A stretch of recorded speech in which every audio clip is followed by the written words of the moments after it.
Bonjour et bienvenue sur l'Écho des Museaux, le podcast qui donne de la voix pour le monde animal. Je suis Marine, une passionnée d'animaux depuis toujours. J'ai avant tout imaginé ce podcast afin de mettre en lumière celles et ceux qui se dévouent dans l'ombre pour les animaux au sein de la vie associative. À travers l'Écho des Museaux, je souhaite valoriser leur engagement et offrir de la visibilité à leurs actions. Qu'elles soient mobilisées pour la prise en charge des animaux abandonnés, la lutte contre la maltraitance, la protection de la faune sauvage ou une meilleure inclusion des animaux dans la société, chaque association sera la bienvenue parce qu'il suffit d'une personne pour changer positivement la vie d'un animal. Les professionnels qui soutiennent la cause animale dans leur activité auront également la parole. Sur ce podcast, retrouvez aussi informations et conseils afin d'améliorer nos relations avec les animaux et optimiser leur bien-être. Je vous souhaite une bonne écoute de l'épisode du jour. Le 7 juin 2024, j'ai perdu un animal absolument primordial à ma vie, avec qui j'étais en fusion. Il s'appelait Titou, c'était un petit cochon d'Inde roux et blanc, gentil, communicant, ultra attachant, pour qui j'avais eu vraiment une sorte de coup de foudre quand je l'avais rencontré et avec qui j'ai eu la chance de partager 5 années de ma vie. Je parle de temps en temps de lui sur le podcast, c'est d'ailleurs lui qui est sur le logo, parce qu'évidemment, je voulais qu'il soit encore avec moi sur ce projet. Je l'avais adopté en 2019 et il est décédé en juin 2024 à l'âge approximatif de 5 ans. Donc pour un cochon d'Inde, il commençait à devenir senior, mais il n'est pas décédé de vieillesse. Donc ça a été un choc absolu pour moi quand c'est arrivé. J'ai eu le cœur brisé en 1000 morceaux, vraiment, c'était très brutal. C'était un animal choyé, je faisais tout pour qu'il soit heureux, en bonne santé. Il était très surveillé aussi pour sa santé par ses vétérinaires NAC, parce qu'il avait des problèmes de malocclusion dentaire, donc il voyait un vétérinaire tous les mois. Et clairement, sa mort a été un choc pour tout le monde. Alors pourquoi je vous raconte ça ? Parce que du coup, pour ce deuxième épisode en solo, ça me tenait à cœur d'aborder le sujet du deuil animalier. Déjà parce que c'est une épreuve extrêmement difficile à vivre et encore très sous-estimée dans la société actuelle. Et du coup aussi parce que c'est une situation que j'ai vécue d'une manière très intense il y a très peu de temps. Beaucoup d'entre vous qui écouteront cet épisode auront déjà été concernés par cette situation et ça peut être géré différemment selon les individus, les animaux et les rapports qu'on avait avec eux. En ce qui me concerne, c'est vrai que l'année dernière, le deuil de mon Titou a été particulièrement difficile, même si j'avais vécu d'autres deuils auparavant, évidemment, humains ou animaliers aussi. Mais en tout cas, voilà, celui-là, il a été le plus difficile. Donc cette épreuve m'a inspirée en fait pour consacrer un épisode sur le sujet. Et je tenais aussi à en parler parce que le deuil de ce petit animal qui était tellement important pour moi fait clairement partie de la genèse du projet de ce podcast. Je vous rassure tout de suite, ce ne sera pas un épisode triste. L'idée, c'est clairement pas de faire, comme on dit vulgairement, pleurer dans les chaumières, mais au contraire d'apporter de l'espoir, de la positivité à des personnes qui traversent peut-être actuellement cette épreuve ou qui la traverseront. Parce que je sais que le deuil d'un animal, ça peut être une véritable traversée du désert et que malgré la douleur et l'absence que rien ne remplace, j'ai quand même découvert dans cette épreuve infiniment douloureuse une certaine résilience que je ne pensais pas avoir. Ce sont des ressources personnelles qui m'ont aidé à traverser cette épreuve et à aller de l'avant. On ne guérit d'une souffrance qu'à condition de l'éprouver pleinement, écrivait Marcel Proust. Et avec le recul, je trouve que c'est très vrai. La situation de souffrance extrême, que peut être un deuil, permet finalement de travailler sur soi. Et en tout cas, moi, ça m'a vraiment permis de découvrir de nouvelles pistes de développement personnel, qui j'espère pourront aider ceux qui écouteront cet épisode. L'Écho des Museaux n'est pas un podcast de développement personnel, quoique, en fait, je nuancerai bien ce propos, puisque selon moi, cultiver la bienveillance envers les animaux et s'engager pour la cause animale, ça peut clairement nous aider à travailler sur soi-même et ça apporte énormément d'épanouissement interne, même si, on l'a vu avec mes nombreux invités, ça apporte aussi beaucoup de fatigue émotionnelle, mais bon, ça, ce sera un autre débat. En tout cas, mon point là, c'est de dire que s'engager pour les autres êtres vivants, ici les animaux, mais ça peut évidemment être les humains ou même le végétal, en tout cas, donner du temps pour les autres, faire preuve de générosité, de bienveillance envers autrui, c'est clairement une clé de notre bien-être mental. L'idée de l'épisode ne sera pas non plus de répondre à la question « Comment faire le deuil de son animal ?» parce que je ne suis clairement pas compétente pour répondre à cette question. Je ne suis ni vétérinaire, ni professionnelle de santé mentale, mais j'espère que ces quelques éléments autour du deuil vous aideront à réfléchir ou à voir les choses différemment. En tout cas, moi, ce sont des conseils qui m'ont aidée. Et puis en fait, à la réflexion, je ne sais même pas si un médecin ou un vétérinaire pourrait répondre à cette question, comment faire le deuil de son animal, puisque déjà, on est tous différents et chaque relation avec son animal est unique. Donc, à mon avis, il n'y a aucun remède miracle pour réussir à faire le deuil de son animal ou en tout cas dans un modèle préconçu. Il n'y a pas de délai moyen non plus, même si on dit souvent que la phase de deuil peut durer environ 12 mois. À mon sens, c'est aussi une généralité et chaque durée de deuil est propre à chaque situation. On est tous différents, on aura tous des manières différentes de traverser cette épreuve, donc à des rythmes différents. Certains seront plus fragiles psychologiquement que d'autres, parenthèse importante, et il faut pouvoir prendre conscience de ces fragilités pour se faire accompagner au mieux en cas de besoin. Donc si notre état de tristesse dure des mois, peut-être plus d'une année, je dis une année puisque c'est la durée de référence qui est utilisée pour qualifier un deuil, je mets les guillemets, normal. Si vraiment on sent qu'on va pas s'en sortir, on rentre dans ce qu'on appelle un deuil pathologique, et là il faut se faire aider par un professionnel de santé. J'aborderai pas plus en détail le deuil pathologique parce qu'encore une fois, je ne suis pas professionnelle de santé mentale. Je vous invite à vous tourner vers un professionnel si vous ressentez cet état-là. Quoi qu'il en soit, et quelle qu'en soit sa durée, le deuil est une épreuve extrêmement difficile. Et pour bien comprendre le sujet, déjà, on va commencer par donner une définition du deuil. Le deuil, c'est donc un état affectif douloureux provoqué par la mort d'un être aimé et par extension, provoqué par la perte d'un objet. Alors ici, on qualifie d'objet l'objet de notre affection. Donc ça peut être un sujet humain décédé, une relation avec un être humain qu'on a perdu, comme une rupture amoureuse ou même amicale. Je l'ai vécu il y a très peu de temps et ça a été tout aussi violent et douloureux. Le sujet peut aussi être, dans notre cas, un animal, mais ça peut aussi être un travail ou même un lieu. Donc c'est un processus psychique qui se met en place après une perte affective qui provoque de la douleur, de la tristesse, un sentiment de dépossession, de vide, de solitude, parfois même de profond désespoir, qui peut donc durer de nombreux mois et qui comporte plusieurs phases. On parle souvent de 7 phases pour le deuil. Donc d'abord, on a le choc de la nouvelle qui peut être plus ou moins violent, surtout si c'est inattendu. Ensuite, on a le déni d'avoir perdu son être cher. On va pas vouloir y croire, on va pas réaliser ce qui arrive. Puis vient la colère, qu'on appelle aussi le marchandage, où on peut ressentir une certaine culpabilité et on imagine que si on avait agi autrement, la situation serait différente.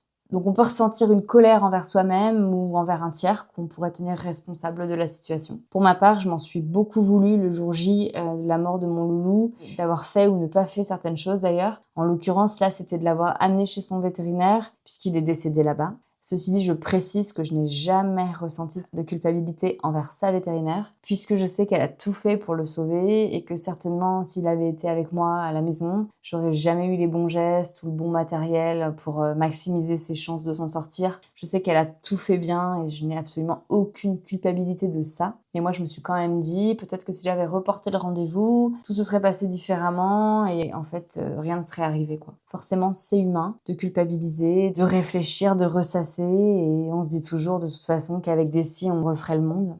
Donc j'en reviens aux phases du deuil, le choc, le déni, la colère ou marchandage. Ensuite vient la dépression, qui est selon moi l'étape la plus difficile à vivre, puisqu'il y a un désespoir profond, une perte de repères, de joie de vivre, d'envie de faire les choses. Et c'est là, selon moi, que l'absence de l'animal est le plus marqué, parce qu'on se retrouve avec des moments de vide dans un quotidien qu'on avait quand même assez organisé, on va dire, avec son animal. On conscientise vraiment qu'on avait des moments de rituel, et là, on se retrouve tout seul dans ces moments-là. Et c'est vraiment difficile de lutter contre la tristesse dans ces moments-là.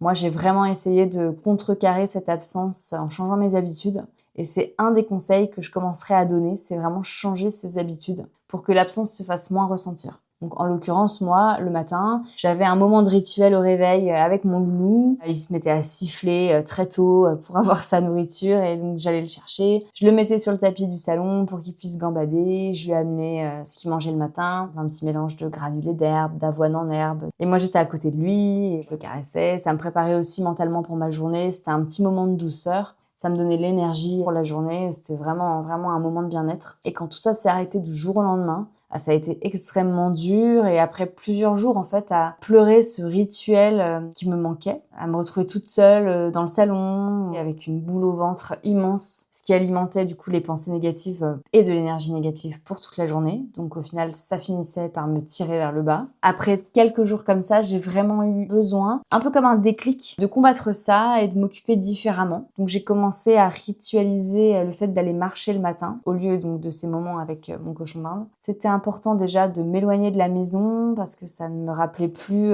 ces moments de quotidien avec lui. Et puis marcher, personnellement, ça m'a fait énormément de bien. Même pas loin, c'était vraiment autour de la maison. C'est soit en écoutant de la musique feel good, on va dire vraiment de la musique qui remonte le moral, qui fait du bien, qui donne de l'énergie, ou un podcast. Après, j'aimais aussi beaucoup écouter le silence, mais c'est pas du silence en fait, parce que c'est la nature. Il y a plein de bruit, il y a des petits oiseaux.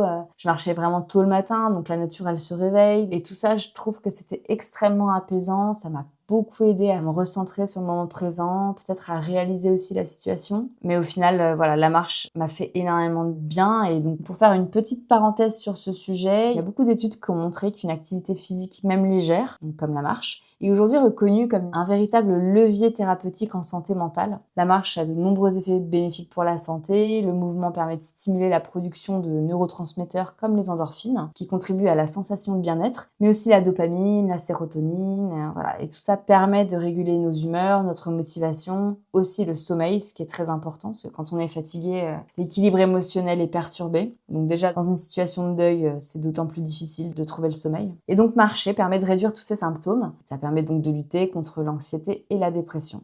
Donc chaque année, en fait, en octobre, il y a une campagne de l'ARS, qui est l'Agence régionale de santé, qui s'appelle les Semaines d'information sur la santé mentale. Et la thématique en 2024, c'était en mouvement pour notre santé mentale. Et je m'en souviens que j'avais vu ça et que ça m'avait fait écho. Ça m'avait beaucoup marqué parce que comme j'avais beaucoup marché cet été suite à la perte de mon animal et j'en avais vraiment ressenti les bienfaits, je trouvais que c'était très juste en fait et que c'était une bonne chose de donner de l'importance au fait de marcher et que les gens soient conscients que ça puisse faire beaucoup de bien pour leur santé mentale et pas que physique. Donc j'invite vraiment toutes les personnes qui écouteront ce podcast à marcher, à se mettre en mouvement parce que ça fait beaucoup de bien dans la tête. Ça aide aussi à sortir de ses pensées, on se ressente sur son corps, sur ses sensations physiques, la sensation dans les muscles, sa respiration. Et du coup, ça nous ancre dans le moment présent, ce qui est très bon aussi pour éviter de cogiter et d'avoir des pensées qui divaguent et donc de penser à des choses douloureuses par exemple. Donc pour terminer là-dessus, on peut se motiver à marcher aussi peut-être dans un lieu qui nous rappellera l'animal si on se sent prêt pour ça, parce qu'au début, c'est pas forcément simple. Mais par exemple, si vous avez perdu un chien, vous pouvez refaire la balade du chien, la balade qu'il aimait bien, et donc vous marchez dans des lieux de souvenirs et ça ramène des souvenirs positifs avec l'animal, un peu comme s'il était là aussi. Ça peut faire du mal comme ça peut faire du bien. Ça dépend peut-être aussi la phase du deuil.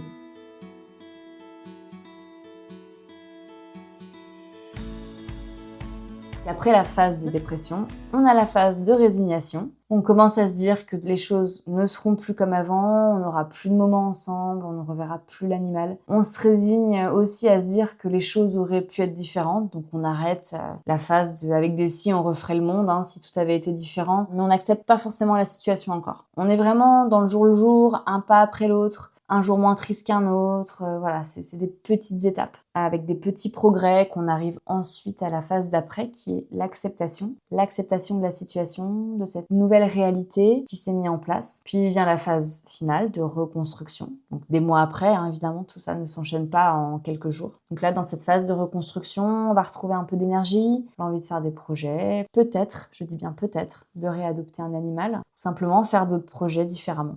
Alors en l'occurrence pour moi, ça a été la réflexion sur la création d'un podcast sur les animaux justement. Donc ça a commencé à germer en tout début d'année 2025. C'est vraiment à ce moment-là que j'ai senti que je retrouvais un peu d'énergie, de vouloir me lancer dans une nouvelle aventure créative. Donc voilà, moi il m'aura fallu 8-9 mois pour manifester l'envie de faire quelque chose de créatif et de retrouver de l'énergie pour un projet. Et si mon titou n'était pas parti l'année dernière, je pense que le podcast n'aurait pas vu le jour, clairement. J'aurais jamais eu l'énergie pour les deux parce que je mets énormément d'énergie dans ce projet et tout mon temps libre était avec ce petit animal qui me prenait beaucoup d'énergie aussi. Je passais énormément de temps à m'occuper de lui. En plus, c'était un cochon d'Inde tout seul. On dit toujours qu'ils doivent être 2, j'en ai bien conscience. Il avait été trouvé tout seul, je l'avais adopté tout seul. Et puis, donc, on avait eu ce lien de fusion. J'avais même essayé de lui trouver un camarade. Je rentrerai pas dans les détails, mais voilà, un petit loulou qui est décédé assez prématurément. Donc, j'avais pas trop eu l'occasion de les mettre en contact. Mais voilà, il me prenait beaucoup d'énergie. Donc, j'aurais clairement jamais pu faire les 2 projets. Donc, mon point là, c'est vraiment de dire que peut-être pour donner un peu d'espoir à des personnes qui seraient dans cette souffrance actuelle d'un animal perdu, sans énergie pour rien d'autre. Et moi, je suis là pour dire que oui, il sera possible de refaire des projets, même des projets autour des animaux d'ailleurs, sans forcément parler d'en reprendre un. Moi, je suis toujours pas prête à reprendre un cochon d'Inde ou des cochons d'Inde. C'est un animal que j'adore et je pense que j'y reviendrai un jour, mais pour le moment, c'est beaucoup trop tôt et j'avais quand même envie de continuer à perpétuer cet amour inconditionnel que j'ai pour les animaux, en faisant d'autres choses et en gardant une distance avec les animaux quand même. Mais à travers le podcast, ça fonctionne bien parce que je donne la parole à des personnes concrètement engagées pour les animaux sans en avoir réadopté un. Bon, soit dit en passant, on en a encore 2 à la maison, une chienne et une lapine. Mais voilà, le message que je voulais faire passer, c'est que le chagrin, la tristesse, le manque de cet amour qui ne meurt jamais, peut se transformer en autre chose, en une énergie plus positive, une énergie de création. Je trouve que c'est intéressant avec le recul de s'en rendre compte.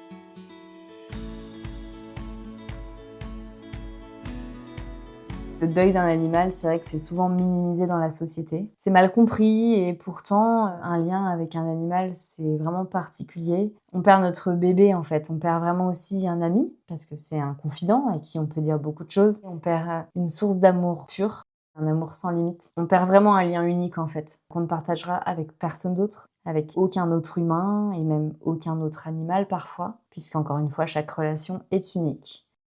Les animaux ont un mérite, ils ne déçoivent jamais, disait Jean Rochefort. J'adore cette citation, comme j'aimais beaucoup aussi ce grand monsieur.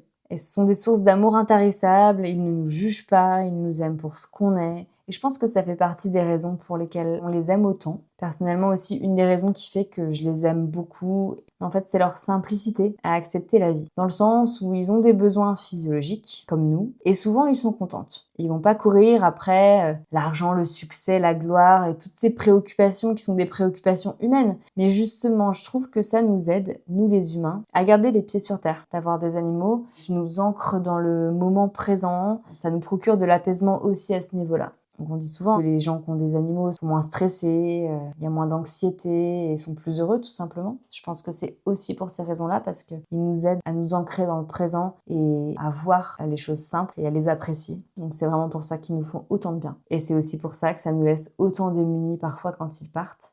La société Estima, spécialisée dans le deuil animal et dans les obsèques animales, a relevé dans un baromètre que 60% des personnes sondées ne s'étaient pas senties soutenues par leur employeur au moment du décès de leur animal. Donc c'est un impact émotionnel qui est très très sous-estimé, même dans le monde du travail et dans la société en général. Donc cette société, Estima, propose d'ailleurs un jour de congé pour leurs employés qui perdent un animal. La SPA le fait aussi, il va y avoir certainement d'autres organismes, d'autres entreprises qui le font. Évidemment, vous allez me dire, personne ne fait son deuil en un jour, c'est clair et net. Mais c'est toujours appréciable, je pense, de pouvoir avoir un jour pour soi, pour gérer son chagrin, pour accuser le coup, pour essayer d'accepter la situation aussi. C'est tellement un choc. Et moi, à titre personnel, le jour du départ de mon petit cochon d'Inde, j'ai pas pu travailler, mais j'ai énormément apprécié le soutien à mon travail, donc ça, c'était pas du tout un problème. J'ai pas été mise en difficulté et j'ai vraiment apprécié le jour J, on me laisse un peu gérer ça dans mon coin et qu'on m'avait accordé de la bienveillance à ce niveau-là. Donc ça, c'était vraiment bien. Et c'est sûr que ça peut être dur pour beaucoup de personnes qui doivent aller travailler et qui n'auront pas ce soutien-là. Et donc en fait, vraiment, au-delà du monde du travail, c'est le reflet de la société qui n'accueille pas le deuil animalier à sa juste valeur. En Espagne, d'ailleurs, très récemment, j'ai vu qu'une entreprise de nourriture pour animaux, qui s'appelle Patitas & Co, a accordé 3 jours de repos aux employés qui perdent un animal. 3 jours, ça commence à être confortable, même si on ne fait pas son deuil en 3 jours, mais vraiment ça aide, je pense, à prendre du temps pour soi dans un moment difficile. Donc voilà, en espérant que ça pourrait inspirer aussi des entreprises ou des collectivités en France, pourquoi pas.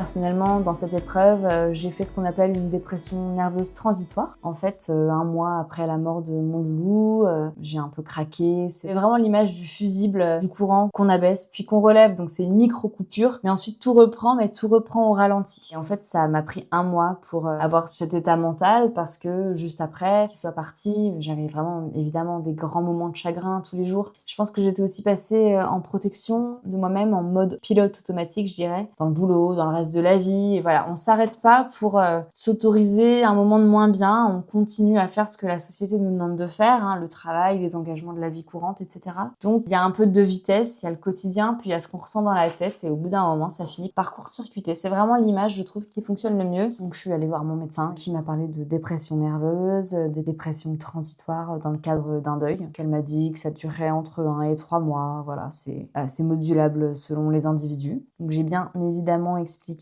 que j'avais perdu un animal et que j'avais du mal à me relever de ça. Franchement, je lui ai dit, j'avais honte en fait de venir la voir pour ça. Ça faisait 1 mois que j'étais vraiment dans une énergie négative, à pleurer beaucoup. J'arrivais pas à retrouver l'énergie de faire les choses, et donc j'ai senti que j'avais besoin d'aide là-dessus. Et j'aurais peut-être pu tomber sur quelqu'un qui m'aurait jugée. Mais non, elle m'a dit que j'avais le droit en fait de ressentir ça aussi fort, que ça faisait partie de qui j'étais, que mes émotions étaient légitimes, et ça m'a fait beaucoup de bien en fait d'entendre ça. À ce moment-là, du coup, je crois que je me suis vraiment autorisée à avoir le droit de pas aller bien, même si c'était que, si j'ose dire, pour un animal.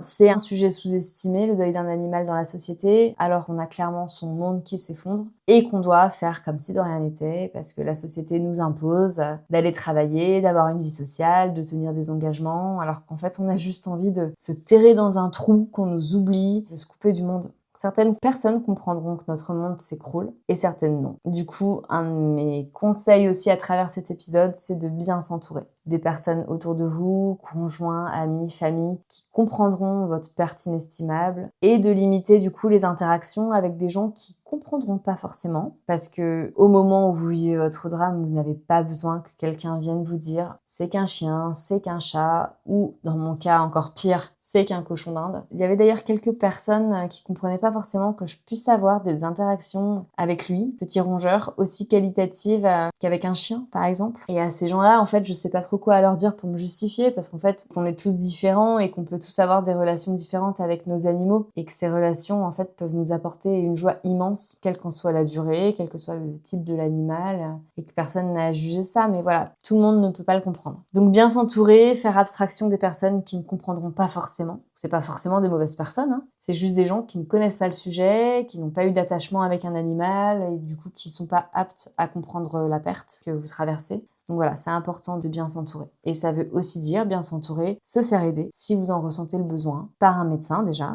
peut-être par un psychologue, ne pas traverser ça tout seul si ça semble trop insurmontable. C'est vrai qu'on peut se dire on va me juger, on va se moquer de moi, être dans cet état pour un animal, mais j'ai honte. Moi, cette phrase-là, je me la suis dite vraiment. Mais aucun professionnel de santé digne de ce nom, en tout cas, j'ose l'espérer, ne jugera de votre douleur. Moi, en tout cas, je me remercie encore aujourd'hui d'être allée voir mon médecin, de m'être accordé ça, ce break, cet arrêt sur pause dans ma vie pour ma santé mentale.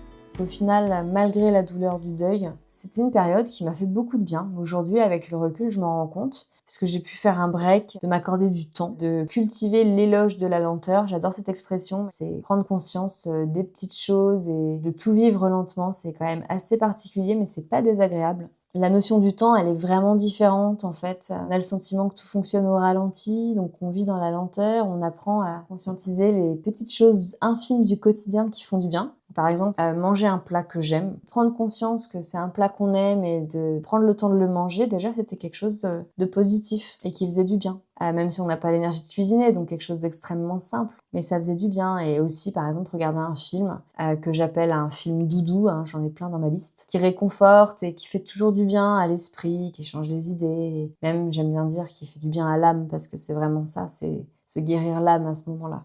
J'ai aussi pas mal écrit parce que l'écriture peut faire beaucoup de bien. Alors écrire, tout et rien, hein, vraiment, c'était histoire d'écrire. Je me souviens, j'avais un petit carnet de gratitude, de positivité. J'essayais de mettre des choses dedans. Et je me souviens du coup que clairement, je voyais pas grand-chose de positif à ce moment-là. Donc sur une page, j'ai retrouvé, il y avait juste 3 phrases très courtes. J'avais fait en fait le petit exercice du ça serait pas génial si 3 petits points, et donc on complète la phrase, les 3 petits points avec quelque chose qui nous ferait du bien, qui nous ferait plaisir. Donc j'avais écrit 3 phrases du style ce serait pas génial si je regardais cette série, s'il continuait à faire beau aujourd'hui, si je mangeais tel ou tel plat. Voilà, c'est simple, c'est basique, mais c'est avec des petits exercices comme ça qu'on peut retrouver un petit peu d'énergie positive.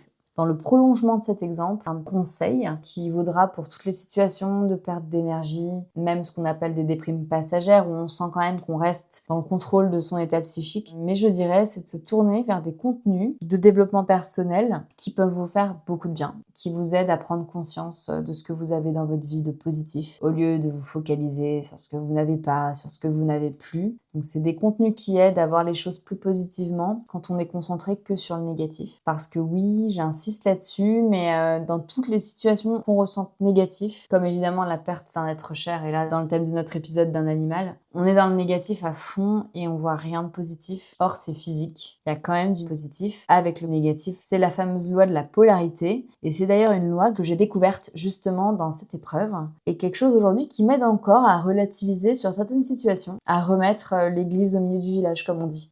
Donc pour vous l'expliquer en 2 mots, la loi de la polarité, c'est que tout ce qui existe dans le cosmos a un opposé polaire. Tout a 2 pôles complémentaires. C'est un peu comme une pile en fait. Il y a le négatif, il y a le positif. Donc par exemple, lumière et obscurité, joie et tristesse, amour et haine, voilà. Et cette loi explique en fait que ces 2 opposés contraires ne sont pas 2 choses distinctes, mais ce sont bien des aspects différents d'une même situation, d'une même réalité. Quand on arrive à comprendre ça et à en prendre conscience, ce qui a été le cas pour moi pendant mon deuil, ça peut nous aider à relativiser en fait du coup des situations d'extrême tristesse.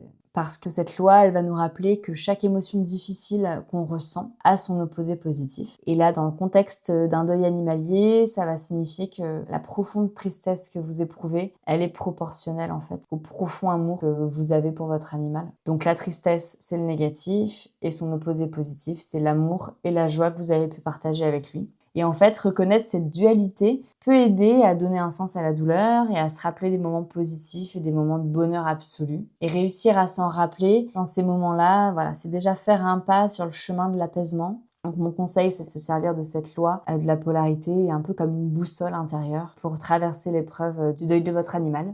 Et en prenant conscience de cette polarité, on comprend aussi que la souffrance actuelle n'est qu'une étape transitoire vers quelque chose de nouveau, de différent. Donc c'est pas une fin en soi, et ça va faire un peu phrase toute faite, mais voilà, que de toute façon ça finira par passer et qu'on peut réussir à prendre le chemin d'une autre énergie, une nouvelle forme d'équilibre émotionnel où il y aura toujours du lien avec son animal disparu adoré, mais ce sera un lien transformé, un lien toujours aussi beau, et ce sera toujours aussi fort, avec autant d'amour, puisque même si l'animal n'est plus là, l'amour ne meurt jamais.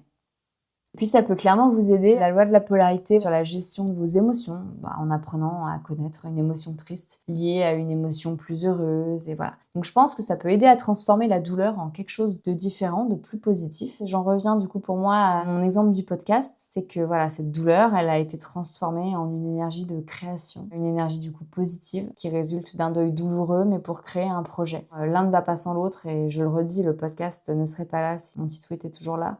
Pour conclure sur cette partie vraiment un peu développement personnel, j'ai quelques références de mini-bouquins que je peux vous partager. Je dis mini parce qu'ils sont tout petits et qui sont très courts. Donc ce sont les mini Larousse, des petits livres que j'ai dans ma table de chevet, que je ressors des fois quand je me sens en perte d'énergie, je sens que je suis pas loin de pas avoir le moral et que la balance elle penche vers le négatif et que je vois tout en noir quoi en gros. Donc c'est la série des mini Larousse qui s'appelle les 50 règles d'or. Il y a plein de petits bouquins liés à cette série, moi j'en ai juste quelques-uns, mais ils m'ont concrètement aidé. Donc c'est les 50 règles d'or pour lâcher prise, 50 règles d'or pour bien gérer ses émotions, les 50 règles d'or de l'intelligence émotionnelle et les 50 règles d'or de la pensée positive. Je mettrai les références de ces petits bouquins dans les notes de l'épisode si ça vous intéresse. Ils sont clairement pas orientés deuil animalier d'ailleurs, mais santé mentale générale. Et moi en tout cas ça m'a fait du bien.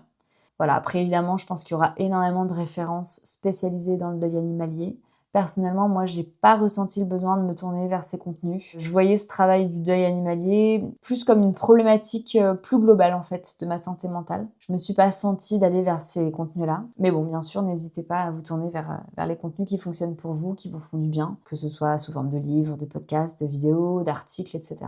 Aujourd'hui, en plus, avec Internet, il va y avoir beaucoup d'ouverture vers des ressources qui peuvent vous aider, donc il faut pas hésiter.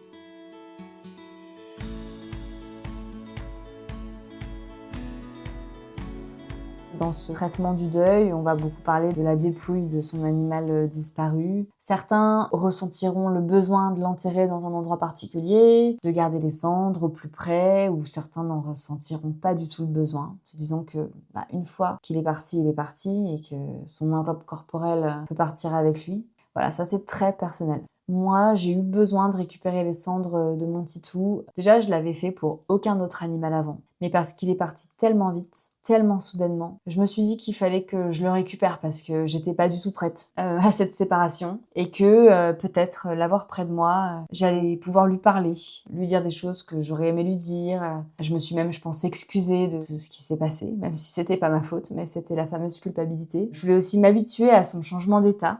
Savoir qu'il était là mais autrement. Donc moi j'ai placé son urne dans sa pièce de vie où j'ai fait un petit hôtel avec son plaid préféré, son dodo préféré, c'est une petite fraise en tissu. J'ai mis une bougie, j'ai mis quelques fausses fleurs, j'ai mis une photo de lui. Enfin voilà, j'ai fait vraiment un petit hôtel à sa gloire on va dire et j'avais besoin de m'y recueillir beaucoup, de lui parler, de savoir qu'il était encore là et j'étais contente qu'il rentre chez lui en fait. Ça va paraître un peu bête mais ça m'a fait du bien qu'il soit chez lui, que je sois encore à côté pour veiller sur lui. Mais c'était vraiment la première fois que je ressentais le besoin d'avoir le corps de mon animal disparu, alors que toutes les autres fois non, et ça ne remet pas en cause l'amour inconditionnel aussi que j'ai pu avoir pour mes autres animaux. Ça m'a pas culpabilisée de me dire je le fais pour lui, je l'ai pas fait pour les autres, non. C'était plus pour moi que pour lui, c'est sûr, mais ça m'a fait tellement de bien en fait que voilà, j'ai pas de culpabilité envers mes autres animaux que j'aime encore énormément, qui sont toujours dans mon cœur et que je garde au plus près de moi bien sûr. Et donc l'idée voilà de l'avoir récupéré, c'était pour m'apaiser, pour trouver peut-être des petits rituels autour de l'hôtel que je lui ai fait, m'habituer tout simplement en douceur à son absence.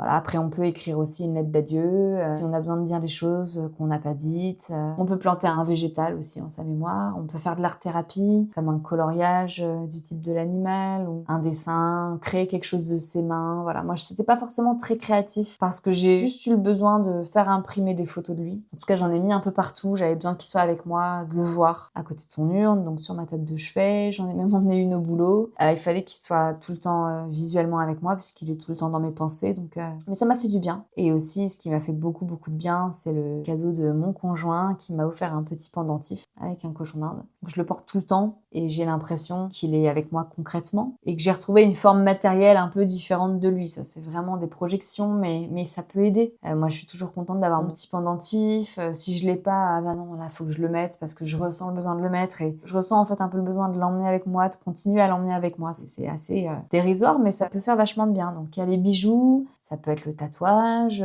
pour ancrer son animal sur sa peau. Il y a beaucoup de petites choses de commémoration qui peuvent vous faire du bien.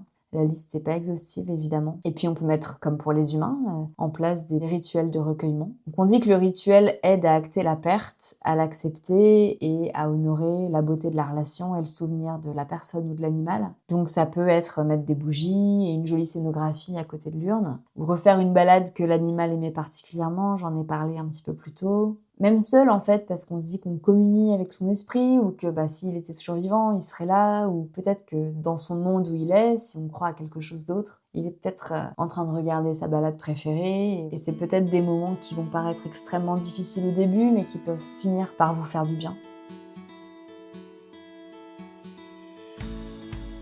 Une autre clé pour aller mieux, j'en ai déjà un peu parlé, ça rejoint l'idée de bien s'entourer, mais au-delà de se faire aider par un professionnel, on peut aussi s'orienter vers des groupes de parole, des groupes dédiés ou peut-être même des associations. Dans le dernier épisode sur Séverine de la Petite Bohème, que si vous n'avez pas écouté, je vous invite à écouter, qui est absolument un témoignage exceptionnel d'amour et de bienveillance. La formidable Séverine nous expliquait que de nombreuses personnes appelaient l'association pour avoir du soutien dans la perte d'un animal, parce que d'autres personnes de leur entourage ne le comprenaient pas et qu'eux, ils avaient besoin de se retourner vers des gens qui allaient comprendre leur douleur et qui allaient pouvoir les apaiser au mieux. Donc Séverine et Bruno font aussi ce rôle-là pour ces personnes-là dans le cheminement du deuil et c'est très beau ce qu'ils font. Donc voilà, il peut y avoir des associations de protection animale, mais ça peut aussi être des associations spécialisées dans l'accompagnement du deuil, animalier ou non.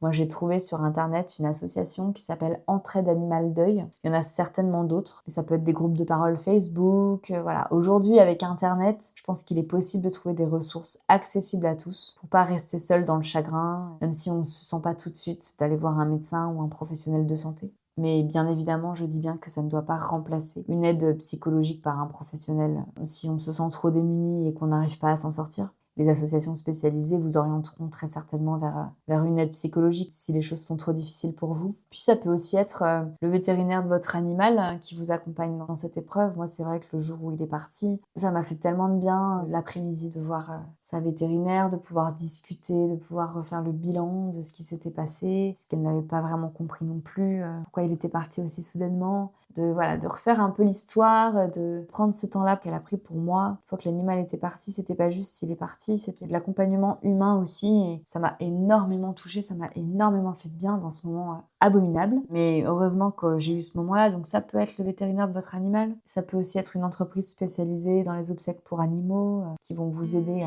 à passer ce cap et qui vous apportent une écoute et du réconfort.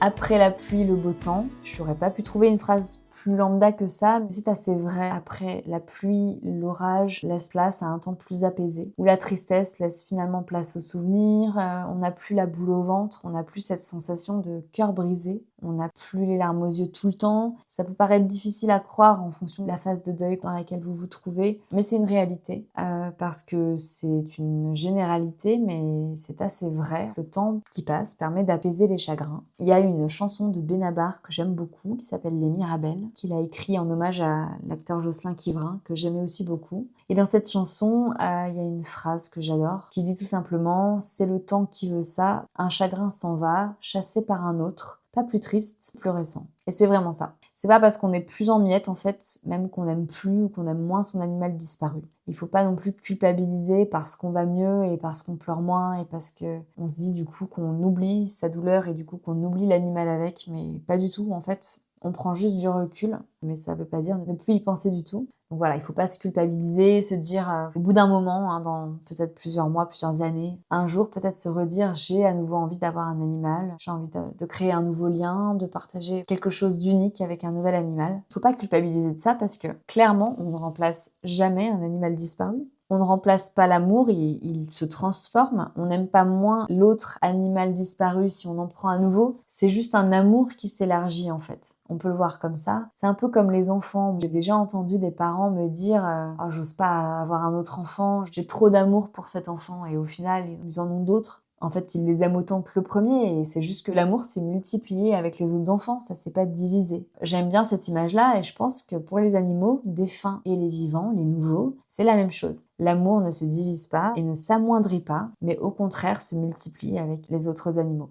On peut ne plus avoir envie d'avoir un nouvel animal non plus, il n'y a aucune obligation, il n'y a pas non plus de timing, on est tous uniques avec ça et il n'y a aucune règle. Moi, j'ai adoré le livre d'Olivia Simiakos, donc avocate en droit animalier, que j'ai lu dernièrement. Et d'ailleurs, j'ai fait une interview avec Olivia et ça sera l'objet d'un de mes épisodes de la rentrée. J'ai vraiment hâte de le partager avec vous. Donc, au début du livre, je mettrai aussi toutes les informations du livre dans les notes de l'épisode. Donc, elle a perdu son chat d'amour et c'est très dur pour elle. Elle écrit « Dès son départ, plongée dans un profond chagrin, j'ai juré de ne plus jamais aimer un animal comme je l'ai aimé lui. Trop dur, trop dangereux, trop fou aussi peut-être. Alors je me suis dit un animal non, mais les animaux en général, 100 fois oui. » Voilà, j'aime bien cette citation parce que cette phrase-là a vraiment fait écho, en tout cas avec mon projet de podcast. Donc voilà, mon point, c'est de dire qu'on peut avoir aussi des nouveaux projets, sans forcément d'ailleurs que ce soit des projets en lien avec des animaux. Ça peut être voyager, des choses qui vous font du bien à l'esprit tout simplement. Moi, le podcast, c'est clairement cette réflexion de me dire j'avais quand même envie de garder un lien avec les animaux et que peut-être les interviews que je fais sur le podcast avec des super personnes très engagées pour les animaux, vraiment des gens d'une grande qualité qui font beaucoup de choses pour les animaux, mais peut-être que ça va aider d'autres animaux à avoir la belle vie choyée qu'ils méritent comme lui a eu une vie très choyée. Parce Ça a vraiment été un petit cochon d'Inde pourri gâté. Et donc aujourd'hui, c'est ce souvenir qui me réconforte beaucoup, de me dire, et même d'entendre mes proches me dire, mais il n'y avait probablement pas sur Terre un autre cochon d'Inde aussi bien traité dans le monde. Alors moi, j'ai envie de dire que si, je pense que beaucoup de personnes s'occupent très bien de leur cochon d'Inde et tant mieux. Mais voilà, l'idée, c'est de dire que j'ai tout donné dans les moyens que j'avais pour qu'il ait la plus belle vie possible et que j'ai certainement réussi, même si elle n'a pas été aussi longue que ce qu'il méritait. Mon loulou, il méritait bien plus que ça, évidemment. Mais ça, c'est la nature et on n'est pas responsable de ça. Mais en tout cas, j'ai fait de mon mieux dans le temps où il était de ce monde avec moi. Et aujourd'hui, ça m'apaise beaucoup parce que je pense que c'est vrai qu'il était vraiment très heureux. Moi, j'ai vraiment, en tout cas, la certitude que nos animaux disparus continuent de nourrir nos actions et nourrissent encore qui on est, en fait, continuent à alimenter notre personnalité. On est encore vivant, donc on peut faire encore des choses et honorer leur mémoire. Ils font toujours partie de nos vies. Ils ont impacté nos choix de vie, nos actions, notre manière d'aimer, notre rapport aux animaux, à la cause animale. Par extension, du coup, le niveau de bienveillance qu'on peut avoir envers les autres, envers les animaux, mais aussi envers nous-mêmes, parce que je pense que ça permet aussi de faire un travail sur soi, sur sa santé mentale, sur sa santé physique. Et ça, c'est vachement important.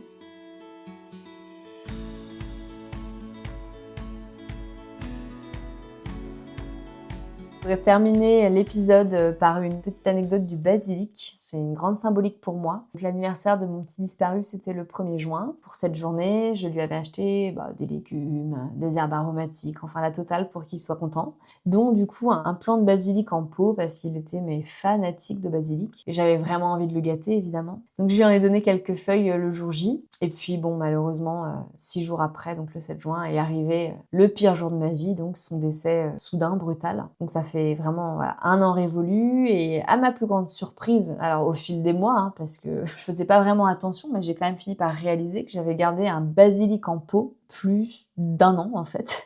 C'est une plante très fragile, le basilic, très exigeante, qui a besoin beaucoup d'eau, beaucoup de chaleur, qui n'aime pas le froid. Et je me dis, tiens, c'est quand même marrant, ce pot de basilic n'est jamais mort en fait. Alors il n'est pas dans une forme olympique, mais il est bien vert, il a 2-3 petites feuilles. Et alors que je l'ai complètement laissé en plus à l'abandon l'été dernier, ou pendant des périodes où j'étais pas là pendant plusieurs semaines, il n'avait pas d'eau, même pas de lumière des fois, enfin... Je me dis, bon, il avait vraiment clairement de quoi faner. Et je trouve ça rigolo parce qu'on sait que le basilic en pot, en plus, ça dure que quelques mois, quoi. En fait, du coup, je vois ça un peu comme un signe de me dire, c'est peut-être le basilic de mon loulou, c'est peut-être un signe. Il aimait tellement cette plante et elle est toujours là et il est toujours un peu là avec elle, du coup. Du coup, je pense à lui tous les jours en voyant cette plante dans ma cuisine. Bon, je pense à lui de toute façon tout le temps, hein. Là, je suis dans la pièce, par exemple, j'enregistre dans la pièce où il vivait. Mais j'aurais jamais pu enregistrer s'il était là, d'ailleurs, parce qu'il était bruyant. C'est beaucoup, beaucoup de bruit, mais c'est pour ça que je l'aimais aussi beaucoup. Donc bref, le basilic, voilà, je trouve ça dingue de toujours l'avoir 1 an après, sans avoir fait aucun effort pour qu'il soit toujours là.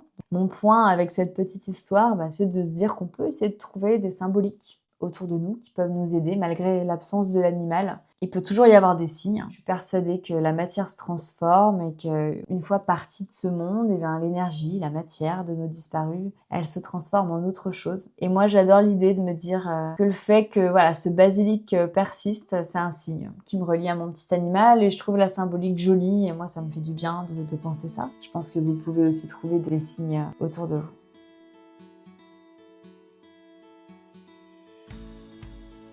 Tu n'es plus là où tu étais, mais tu es partout là où je suis. Cette citation de Victor Hugo s'applique bien à un animal disparu, je trouve. Pour ma part, Titou est toujours avec moi, il n'y a pas un jour sans que je pense à lui. Mais aujourd'hui, donc comme ça fait plus d'1 an, je dirais que ça me fait plus de bien que de mal. Alors qu'à une époque, c'est vrai que je me disais clairement, il est trop là, je pense trop à lui, je rêve de lui, et c'était quand même des rêves douloureux où je me réveillais les larmes aux yeux parce que ça avait l'air très vrai qu'il était vraiment là, et du coup quand je me réveille, non, c'était juste un rêve, il est parti, il est plus là. Et ça, c'était bouleversant pour moi. Donc il y a vraiment eu des moments dans le deuil où je me suis dit, j'aurais aimé qu'il soit moins là et que je puisse moins y penser. Parce que les souvenirs, à un moment, ils étaient trop douloureux. Aujourd'hui, ils le sont moins, même si c'est pas toujours facile d'en parler. Et du coup, je me suis souvent posé cette question. Est-ce que j'ai fait mon deuil ? Avant de travailler sur cet épisode qui m'a vraiment fait beaucoup de bien d'ailleurs, j'aurais répondu à un non franc et catégorique. Non, j'ai pas fait mon deuil et j'arrive pas à aller de l'avant parce qu'il me manque et que je voudrais qu'il soit toujours avec moi. Qu'il a trop compté pour moi aussi